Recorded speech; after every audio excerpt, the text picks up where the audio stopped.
আমি আছি দক্ষিণ দিনাজপুর জেলার হরিরামপুর ব্লকের অন্তর্গত পাটুন নামে একটা জায়গায়।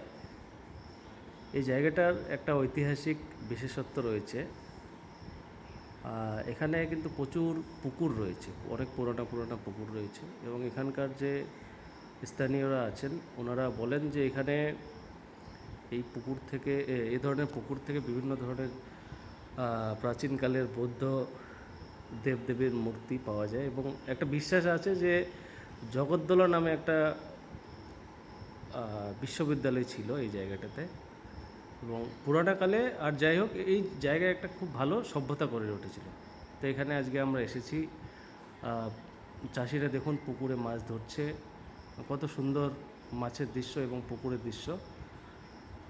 এবং এই যে দিনাজপুরের বিখ্যাত মাছ বলে যে পরিচিত দূর দূরান্তে, বিশেষ করে দক্ষিণবঙ্গে, তো সেই সমস্ত মাছ কিন্তু এই সমস্ত পুকুর থেকেই সাপ্লাই হয়। ধন্যবাদ।